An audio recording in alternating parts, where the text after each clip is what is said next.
What a day for a daydream. What a day for a daydreaming boy. I've been lost in a daydream, bound about my bundle of joy. My name is Peter O'Donnell. I'm a singer-songwriter. I play guitar and piano, and I was born in Somerset.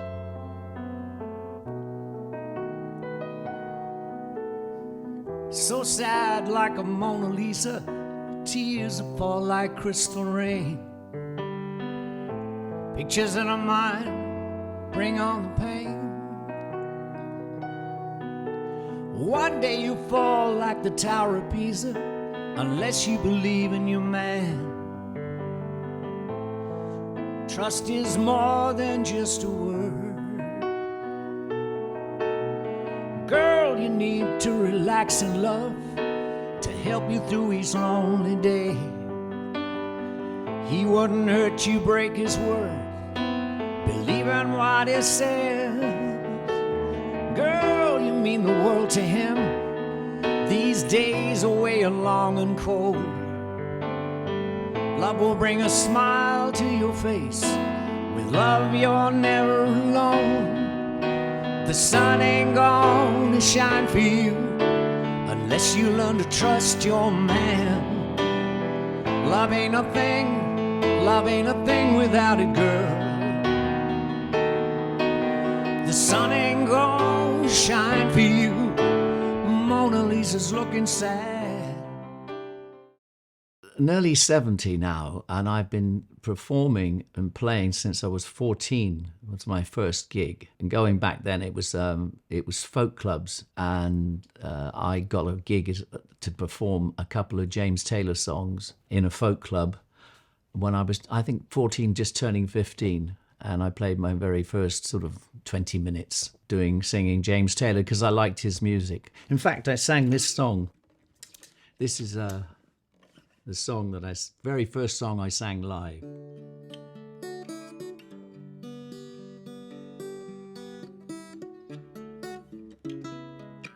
When you're down and troubled and you need a helping hand,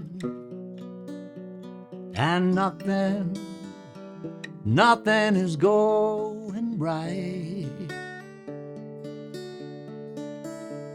close your eyes and think of me, and soon I will be there to brighten up even your darkest night. Remember that song? You Got a Friend. I went acoustic for many, many years. And then they didn't call me Judas when I went electric, but I did change over to an electric band. And I had a couple of bands at school, and then I had a band. First band was called the Warlords. The second band was called Spitfire. And I'd always put these bands together.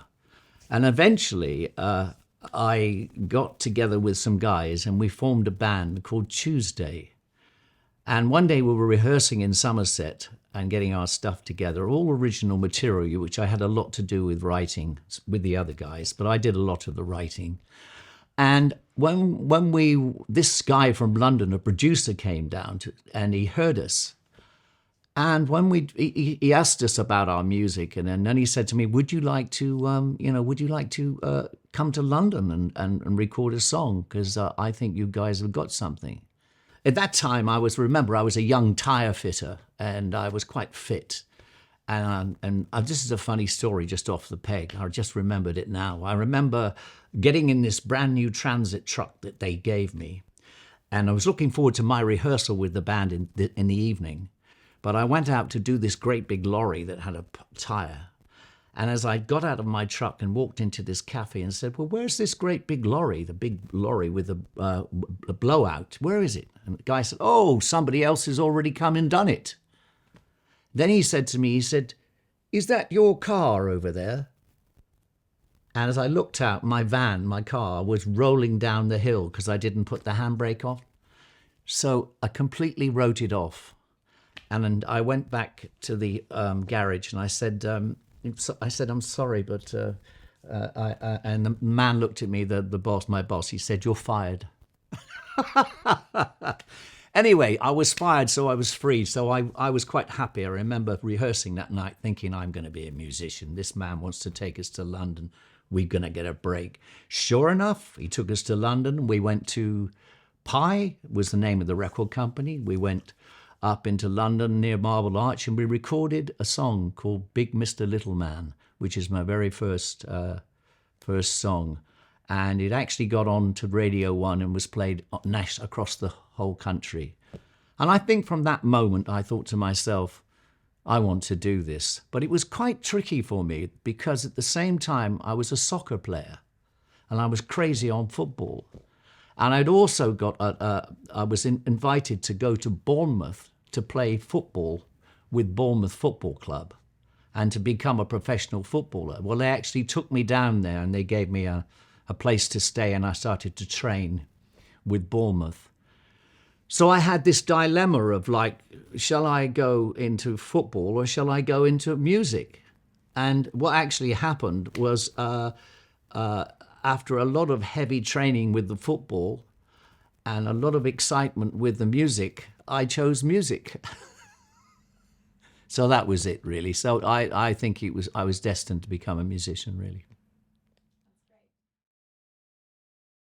I had a band, a street band, that used to be a double bass player. Used to have a wheel on the bottom of the double bass, and we had saxophone player, myself on guitar, and a drummer who had just a snare drum around his waist. And we used to go around at Saint Michel, that area, in the summer, and big crowds would get around us, and we used to pull a lot of people. We'd have a very attractive girl who used to go around with the hats and get all the money. We'd make a lot of money, and it was great fun. I'd gone in the studio a couple of months earlier with a guy called Matthew Fisher and John Sansfield, who became my manager, and we recorded a song called "It's on the Radio." Well, on that particular trip back to London, John said to me, "We finished the mix of this song. This is perfect for the French market. So when you go back to Paris, Peter, take this to the biggest record company in France and see what happens." So I did. I got back to Paris and I walked into this record company, which is called Vogue. And there was a very beautiful girl on the reception desk. I walked in. I said, "Excuse me." I said, I'm sorry, I don't speak French, but I'm an English musician. I've been asked to come over here with a song on a cassette. It's only 3 minutes long. I just need someone from your A&R department to have a listen. She said, "You can't come in here without an appointment," and all this. And she said, I'm sorry, you have to go." And she basically threw me out. Well, I waited outside and I thought, I'm not going to put up with that. So I looked round the corner and I saw she went into another room, and I snuck back in again. And I ran across past her desk, opened a door, and then shut that door, and I was in a corridor. And I thought, well, I'm in the building. There's got to be somebody in here. So I went to the next door on the right, opened the door, and shut the door. And as I shut the door, this guy turned around and said, he started to speak to me in French. And I said, "I'm sorry, I don't speak French." And he said, "Are you English? What are you doing here?" I said, "Your secretary wouldn't let me in. I'm sorry, but I've come a long way. I've got a song here that my producers asked me to play to you because they think you'd be very interested in it." Then she walked in, the secretary, and there was all fireworks. And then he said to the secretary, "Out, out." And he looked at me and he said, sit down. So I sat down. Then he played the song, and it sounded great. And I thought, gotcha. And then I remember him saying, "Oh, you have all your details on here?" I said, "Yes, I do." I said, okay, well, we'll see. Don't go out the same way you come in past my secretary. Go out this way so you won't give her a heart attack again. I said, okay. Went back to England that following weekend because I had to go back. Got a phone call from my producers. "Peter, what have you done?" I said, why? He said, "Good, Monday morning we're all flying to Paris and we're having lunch with Vogue Records on the Champs-Élysées. And you are signing a year contract with Vogue Records. You've got some girls from the Moulin Rouge to be part of the act. And you've got a very top choreographer to work with. You've got an apartment they've given you. You've got a PR lady that they've given you for a year. And you'll be doing TV and promotion for a whole year." So if I hadn't have gone back in and made my own destiny, it never would have happened. So listen, folks. Always believe in yourself.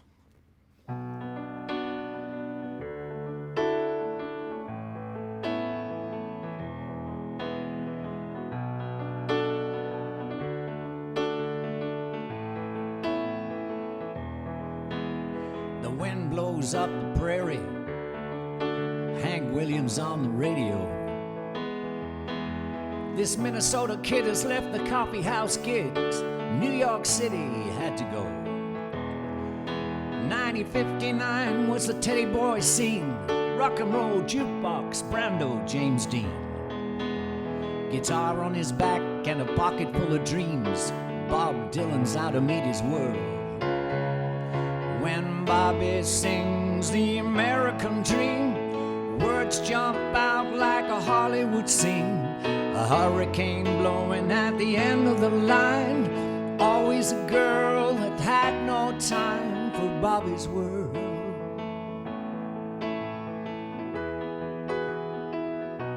Oh yeah, Bobby's world.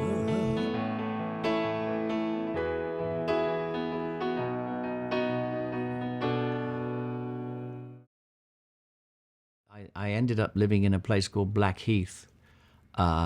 Basically, my brother had a nice flat there, and he said he has to go to Germany to do a contract of work. And he said, "Why don't you live in Blackheath? It's your central London for all your gigs," because I was gigging, I'm in and out. I've always been playing gigs and piano gigs and guitar gigs. So I got this flat, and my brother went to Germany, and I moved in there. And the long story, but I eventually met a gentleman who said, "Look, we think we should take you to America, and I'm going to do something which I'm going to finance, and this is what I want you to do. I want you to go around America on your own and find the musicians that you like, make a note of where they live, and if you like them, then we'll pull the whole project together in Los Angeles, and I'll pay for this, and once you get the people you want to work with, we'll set up a band and we'll start to record you." And this is what we did. We pulled everybody in. They were all black American musicians. Carlos Morales, fantastic, wild Jimi Hendrix type guitar player. I was on guitar with a flying V, and my image was an English gentleman, like with all the riding gear and everything else, and the flying V guitar like Hendrix. He was a wild guy, and Romeo used to play. I think Romeo's done such sessions with Elton John. Romeo, I don't think Romeo's. These guys are on the. There's a picture of them on the wall there, and Chuck Cotton was a drummer from South Carolina. We all moved to the Chateau Marmont, which is a very nice place to stay, and then we started to record in Culver City, and the name of the band was Orange. And everything was fine. We had a very nice time there, except we were trying to break into getting a TV exposure on Saturday Night Live, which was the biggest show then.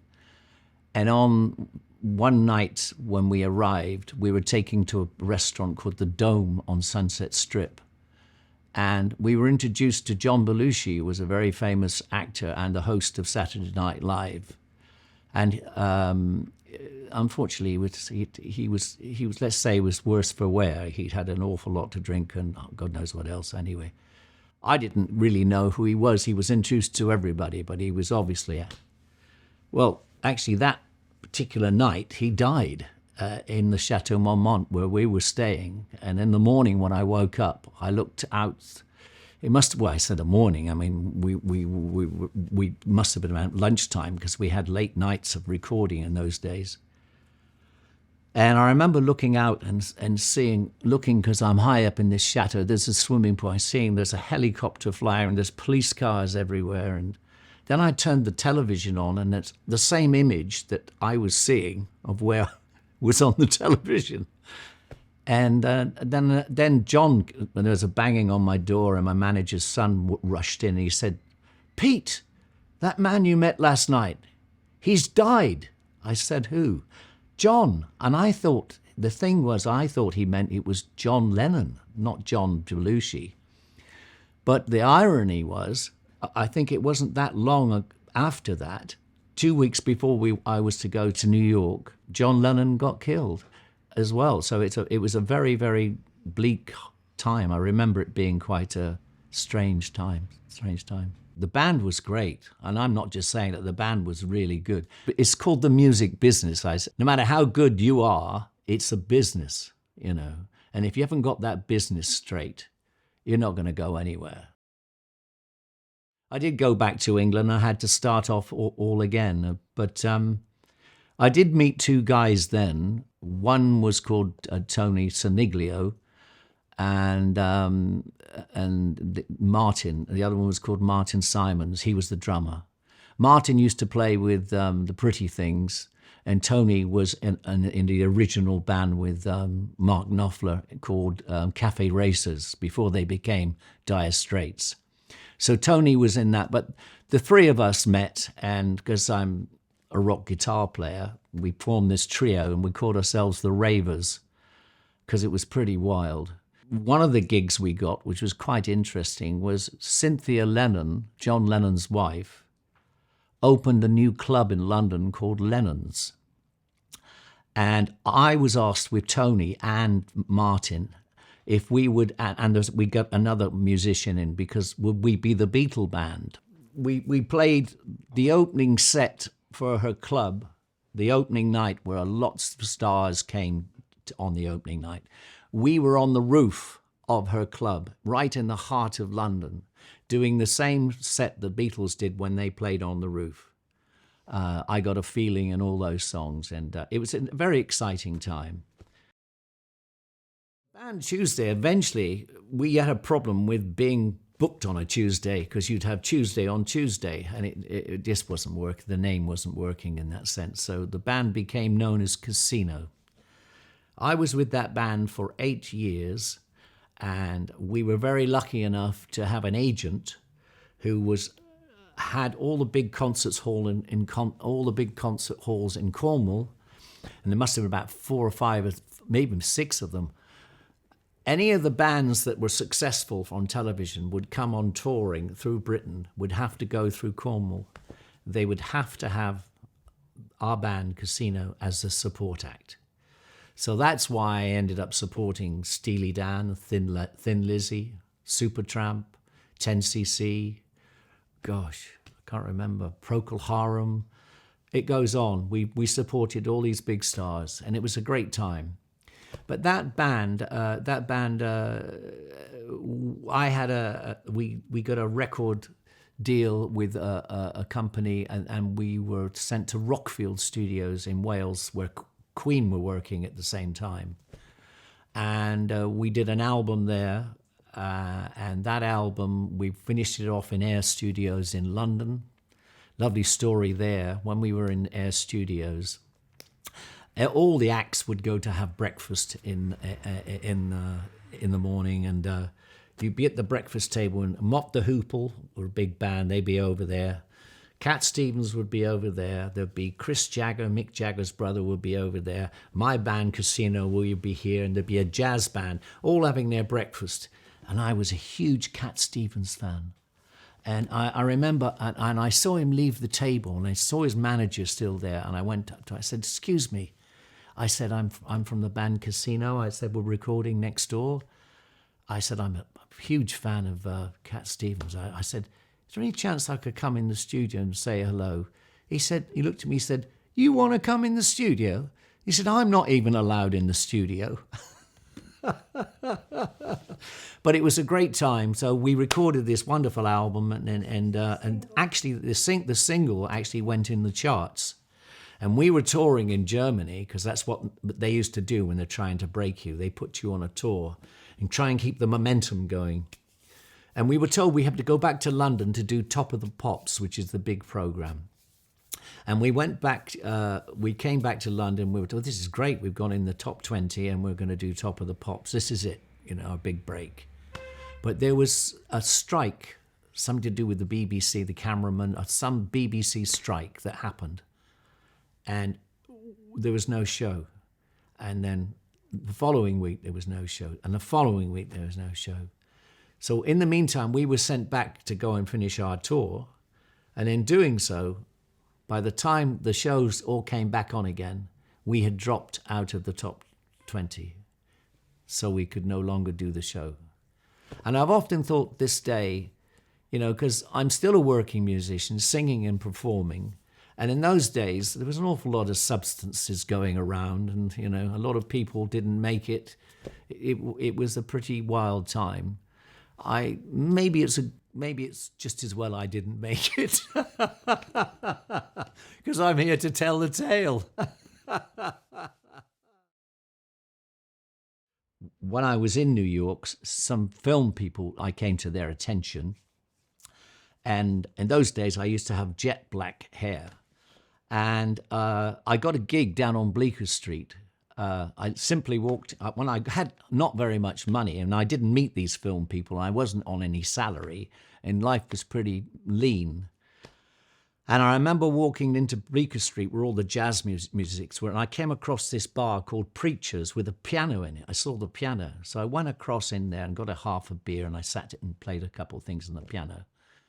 And then this guy came out with a few people, and he came closer, and he said to me, hey, you sound pretty good. Where you from? And I put my Beatle accent. I said, I'm from Liverpool, actually, and I'm trying to get a gig. So with this, he goes, God, you're from England. Hey, this kid's from England. He sounds good. So in the next minute, the owner comes out. He said, play us some more, kid. Play some more. I played some more. He said, you want a gig here? You want to play here every night? I said, well, will you pay me? He said, we have a place you can stay if you want. It's up to you. I said, well, if we work things out, yeah, that would be great. I'd like to get my music going. Sounds great. So I actually did this for about a year and a half in Bleeckers and Preachers on Bleecker Street in New York. And that started me wandering around, and eventually I met 3 other guys, or a family from Chile. We formed a band called Pyramid. Now that was quite an interesting thing because all these guys had limousines. That's their company, was to drive stars around to Studio 54 and everything else. But they were good-looking guys and talented musicians. And with me, with my jet black hair, I looked like one of their brothers. So the 4 of us were pretty good. But then one of the brothers didn't want to do it. So the 3 of us called ourselves Pyramid, and we started. Anyway, it got the interest of an agent called Johnny Podell. Well, ICM is the biggest booking agency in New York, and Johnny Podell worked for New York. Well, he was an interesting character. I didn't see eye to eye with him, but he knew I had something, and he wanted it. I wrote most of the material. We recorded some songs, and people liked them. Well, just to show me how important he told me to go to Madison Square Gardens one evening and wait outside, a certain place outside.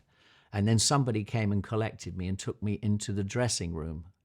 And inside the dressing room was Joe Cocker, Joe Walsh, Jeff Beck, Eric Clapton, Jimmy Page, Steve Winwood. The only person I knew was Pete Townsend, because he lent me guitars in a studio in London a couple of years before. But I was told not to speak to anybody. And I sat down and I just realized I was in, talk about the company I was in. I was the only one in there who was not a famous rock star. But obviously my manager wanted me to know that you stay with me, kid, you'll be like these guys.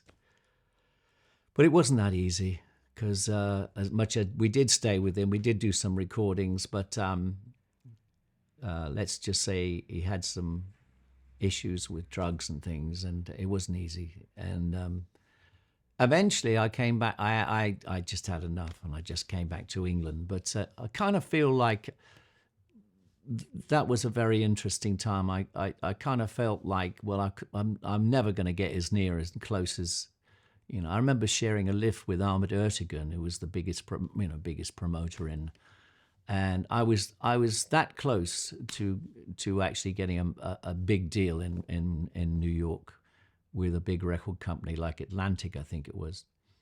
Anyway, these things happen. You jump off and you start again. I think I was back in England, and by this time, I started to realize that this piano playing thing that was going on around in London then, which I'd done a bit before. I remember I got a gig at Stringfellows Club, which was the top club in London, along with two other piano players. And I would share that gig in the week with many stars would come in there. It was a big, Peter Stringfellow was an entrepreneur and everything else. And I met this rather beautiful girl there one evening, and she said, I said, look, can I have your number? Can we meet again? She said, I'm going to Lanzarote tomorrow. I've got a villa there. This is my address. If you make it there, I'll see you. I said, really? So I thought, this isn't crazy. So I got a ticket to Lanzarote, and I was absolutely smitten. And I remember I had a small suitcase, a little guitar with me, and I went and I saw this girl, and I said, hello, you did say come over. So we went and had a meal that evening and everything else. Anyway, I was messing around on her balcony with my guitar that evening, singing Stairway to Heaven by Led Zeppelin. And I'm going,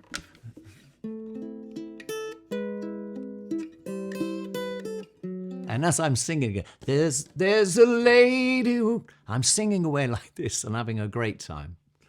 Anyway, the next evening, we go down to this private pool, and there's a guy in the pool and with his girlfriend and everything else. And I just sort of slide into the pool like that, and he swims up next to me, and he stops and he looks at me and he says, excuse me. I said, yeah. He said, were you singing Stairway to Heaven last night on the balcony for God knows how many hours? I said, I'm sorry. I said, I was happy. I said, listen, I play guitar for Robert Plant and I'm on holiday. The last thing I want to hear is Stairway to Heaven. I couldn't believe it. True story. Well, I got a gig and I became the band leader for 12 and a half years at the Ritz. And when I got that gig, it was Christmas time, and my agent, whose name is Adam Sternberg, called me and said, look, Peter, get some guys together. You've got to do an audition to become the house band at the Ritz. There's other bands going for it, but we'll see what happens. So I went, it was around Christmas time, I went in and I did one song and I finished. And I remember Mr. Barclay, two Barclay brothers walking out. They own the Ritz. The manager walked out, my manager walked out, the head maitre d' walked out. And as everyone walked by, they all went like that to me. And I looked at my manager and he went to me, you got it. I said, I've got it. Really? So I got the gig. But the interesting thing was the next day that the musicians I played with they had to go back to their families. They couldn't do it. So I got on the phone to my wife and I said to her, listen, I need you to phone round some friends of mine and get some people in.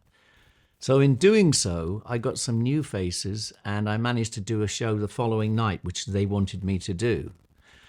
I put it all together, and then I was given a bit of a breather, and then I've started to formulate the musicians I really want in my band, put it all together, and over a period of 12 years, I had some fantastic times there. Obviously I met many famous people that come there to dine. lovely people who had just come there regularly, had their regulars, and I think I gave a lot of joy to a lot of people there. I just because I always tried to mix the music up. And when I started, I remember starting with about 20, possibly 20 songs. Well, when we finished, I was nearly 230 songs I'd learnt from all genres, from American songbook to blues to jazz to rock and roll, all of it. And because I play a pretty mean guitar, so they tell me I could rock and roll as well. So I used to just sing as a singer, pick up the guitar and play. And I had Sean Whittle on, a fantastic piano player who'd done lots of TV work throughout the years on big shows. Russell Swift, amazing bass player. The drummer that I forgot, Kevin Hode. Kevin was fantastic. He's no longer with us, but he was a brilliant drummer. Later on, we added a I worked with two different sax players, Kenton Knoll and Carl Rome. And these guys became part of the band at various stages. But it was a terrific experience. I'll tell you a very funny thing about the Ritz. I can get starstruck, and a wonderful story happened as by the main entrance to the Ritz, where the two statues are, where a girl or a gentleman is usually standing there to welcome people and say, take them to their seat. This particular time, the person had gone through with somebody else. And there's a door behind where I'd left my tuxedo, and I'd gone in to get it. And I came out, and suddenly I'm behind the front desk, and there in front of me is a very, very famous actor, Poirot. Remember that's David Suchet who played Poirot? Well, I'm a huge Poirot fan. I absolutely adore. So I'm standing there, and I'm going, good gracious me, I can't believe it. And he looks at me, and he thinks that I'm going to take him to his table. And he says, David Suchet here. I've got a table booked for two. I stand there. I'm quiet. And I go, it's you. And he looks over his shoulder. Looks over his shoulder and he goes, I do believe it is. Oh dear! But later in the evening, he came along and met us all, and I wasn't so starstruck. But yeah, that was quite something. Quite a lovely man he was. He was great. Obviously, Rod Stewart used to come in a lot, and one night he came, and hence the picture of him on stage with me. Well, that was an extraordinary experience. I think he'd had a few bevies with his friend, and they were having a good time. And he said, I'm going to get up. I'm going to get up, because he was dancing. And I said, and he looked at me, I'm going to get up with you. I said, I am. And I said, well, come on then. So he did. So when he got up, we stopped. He said, what are we going to do? I said, have I told you lately? He said, great. So as we started to sing, everybody got off their tables and rushed forward with their iPhones, flashing. It was like it was like being in the movies. And I looked at him as I was singing. I said, Rod, I said, he said, you get used to it. But we sang a song all the way through together, Have I Told You Lately? And it was quite a magical evening. People had a lot of fun that evening. It was great. And then you'd have your regulars every week. I remember one of them, the Queen's Tailor. Lovely guy, absolutely lovely guy. And he came up to me one day and he said, Peter, he said, got you some more champagne. I said, thank you. He said, listen, you're doing very well. What I do is whenever I walk into the Ritz, I acknowledge you. I said, you do every time. He said, yes, I do that because you look at me and then the whole room looks at me as I go to my chair and it makes me feel good. I said, okay, I can't believe this goes on. But it's part of their lives, their lives. They live in another world. And I was part of that. And 12 and a half years, every Friday and Saturday. And apart from lockdown, I only missed one gig in that time. So that was a very, very big chunk of my musical life, but good fun. When lockdown appeared, that was very strange. In fact, it got so bad, I'm so used to going out and entertaining people, I couldn't do it anymore. And, my wife suggested that I go into the kitchen at night, open the fridge door, and do a number. No, because, the lights are on and hey, but it was terrible time because but what I decided to do was to learn some stuff. I wanted to learn about video. So I had some people around in my studio here, and I then started to concentrate on new albums. And I think I'd made by then about 9 albums, which they're all on my website, peteromusic.com. But I then went into an album called Dream, the Dream album, or album called Rain, and an album, I've got 2 new albums on the way. One's called Hollywood Chateau, which is all about this wonderful book here, which I'll tell you about later. But the interesting thing, one of the albums I did in lockdown was Icons. I started to create an album called Icons. And the interesting thing was I took iconic people, people like David Bowie, Onassis, Chuck Berry, all sorts of different characters that were famous in music or film. And in doing so, I would read and take factual notes out of each biography of each artist. And then I would write a song in the style of the artist. If it was Chuck Berry, I'd write if it was a Chuck Berry song, I'd be doing a Chuck Berry. If it's a piano song or whatever, I'd be doing. But Serge Gainsbourg's a lovely song I did about the French composer. David Bowie, Through David's Eyes. These songs came from me writing a song in the melody and the style of the artist. La la la la la la la la la la la la la la.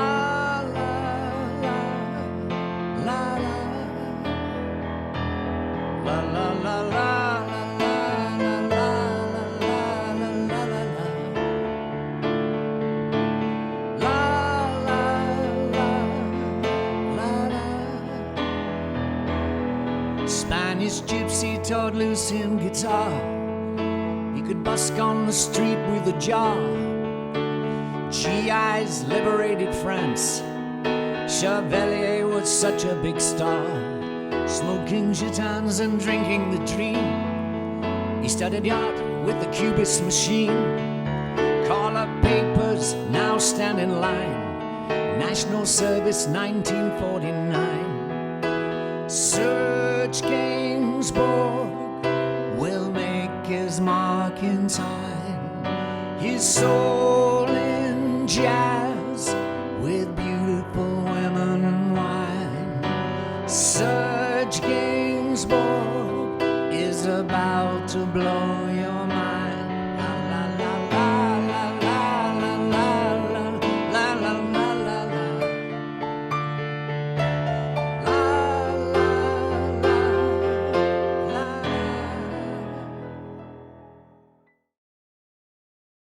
Okay, at the same time as doing Moon Over Water, I was doing a parallel album because a few months earlier, my ex-wife had found some stuff in the attic and she'd sold the house, and would I come and collect some of these things? And which I did. And she said, I found a very interesting book there. I think you find it interesting. So this is the book. And what it actually is, my time in America, I'd obviously started this book, and there's about over 100 songs here, which you can see, and each song has a wine label with it, a drawing of the image, and then the song about the person I'm writing about with the chords. And then as I showed this to my friend Andy, who engineers me, he said, listen, some of these melodies are great. And you ought to choose the best songs out of this and do an album. So this is exactly what we did. And it's called Hollywood Chateau. We chose 14 songs. And I have to say I'm very, very, very happy with the way they've turned out. I'm very pleased, actually. They sound great. Hey, baby, you take away the pain. You make me smile again. You give me hope and reason. Hey, baby, you take me to the stars, Jupiter and Mars. You fill my soul with laughter. Told me she would call, and so I'm waiting here alone. Got me wondering if I'm falling. Won't you catch me with your heart? Feed me with your words and sweetness, and give me strength to feel this cold world. You take my breath away each time you're near me. Pineapple skies on Broadway. There's no mercy on the street, farther down and out. People live to die on Broadway, caught up in the wheels of fortune, spinning round and round and round. Yeah, yeah, spinning round and round and round. Help them, Lord.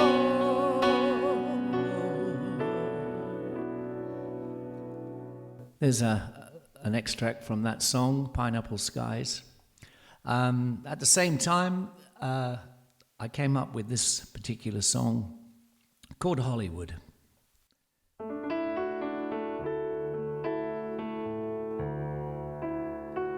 Movie stars, cocktail bars, Hollywood sure was good. You were there. Tight blue jeans, crazy scene, Hollywood. I sure felt good. We were there. Watched the California sunset. Sat down on a neon strip. Everyone's got a big car. Everyone's gonna go far. When the California sun sets, oh, that's when the fun starts. Oh, that's when you'll meet a girl. She'll break your heart.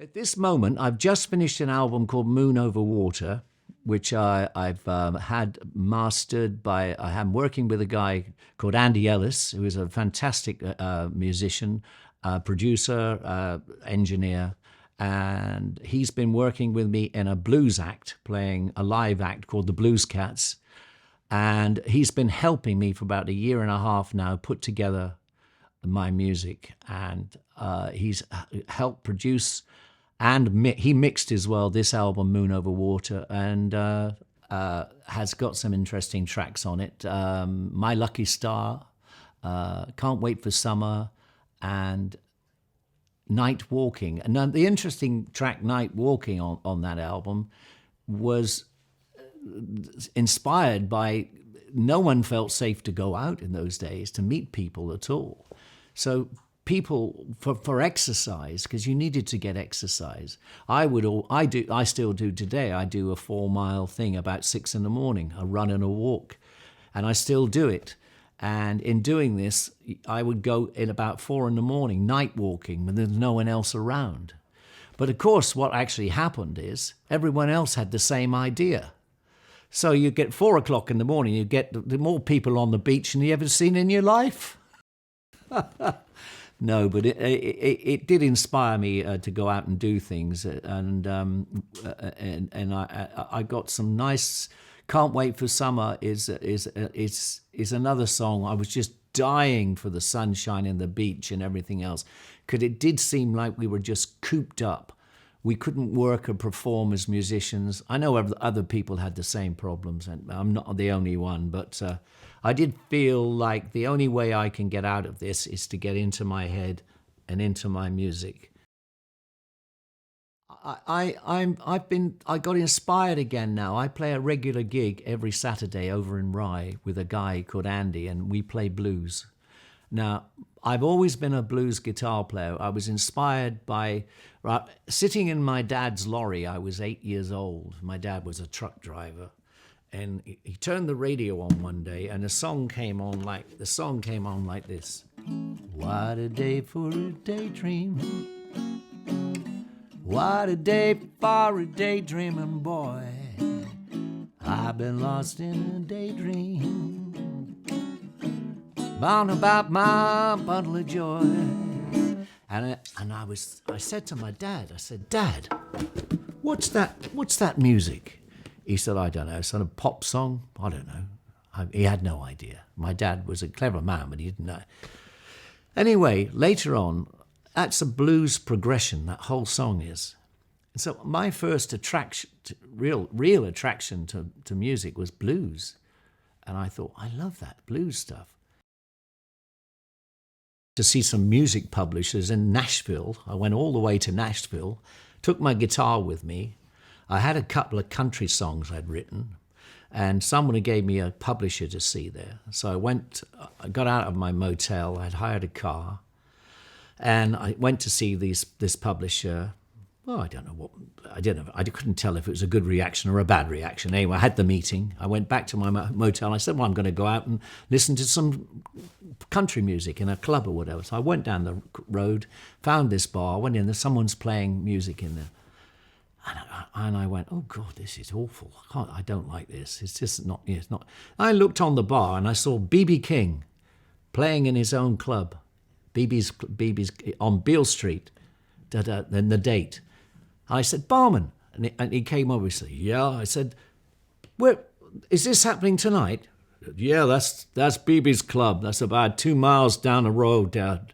About 2 miles from here. Sorry, about 30, 40 miles or whatever. I said, well, I get there if I drive there. You put your foot down, you'll be there. You'll be no problem. You'll get there in half an hour to spare. So I drove, and I got in the car and drove straight out of Nashville onto Memphis. Pulled outside Beale Street, lots of people trying to get into the club. And then this young black guy came across to me, and he said, hey, yo, you.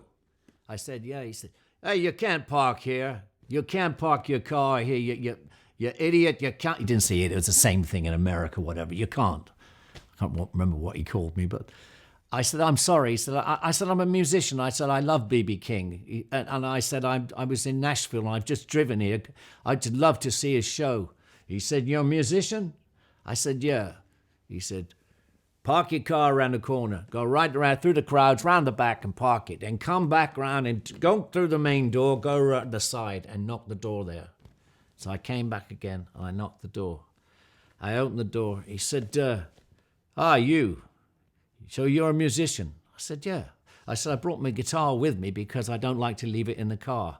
He said, you hungry? I said, yeah, I suppose I am. I bet you'd like a drink as well. I said, yeah, I could murder a drink. He said, come on, BB likes musicians. And he said, I'm BB's son. It's an incredible story. I went in, I thought, good gracious me, B.B. King's son's just... And I go in and I said, listen, you'll meet B.B.'s out the back in the coach, because he had a big touring coach and all his musicians. Later on, I saw 2 shows, and I was introduced to him. He signed my Gibson guitar for me, and he said afterwards, he said he had to go on to do other shows on the road again. But I was there for the week, so he left his man, one of his blues men, to look after me. He said, look after this kid, take him anywhere he wants to go and show him around. It was just wonderful.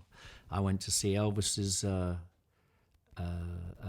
place where Elvis recorded, Sam Phillips' studio, the very first studio. And then then this guy lived in, would you believe he lived in Graceland, in the back where Elvis used to have for the horses. It's been converted into an apartment.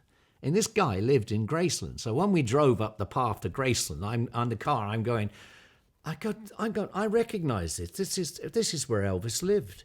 He said, "This is where I live, Pete. I lived at the back. That's where we're staying tonight." I said, "Okay. Then we're going to go and find a good fish restaurant." I said, fabulous. But I had the time of my life listening to blues on Beale Street, meeting B.B. King. So I've always absolutely adored and loved the blues, and I played a lot of blues in my life, and now I'm gone back to it. So I'm not at the Ritz doing American Songbook and all these other songs styles I had to do. I'm now going out every Saturday playing the blues, and I'm very happy. All my music and my albums, I think there's 14 of them, are on all the streaming platforms like Amazon, Spotify, and Apple Music. I'd personally like to thank the 3 people who come down to film me today, and they did it spontaneously after a conversation, and I'm very grateful. Thank you. Playing Ziggy for Space Cadets, friends among junkies, life was so funky, with Major Tom always around. The rent still at £7 a week. Hey man, there's been a few changes, so many people with pressure, young dudes with no hope at all. Through David's eyes, a world never seen before, the master will open the door. Through David's eyes, we all jumped on the merry-go-round, but we stayed with the circus and followed the clown.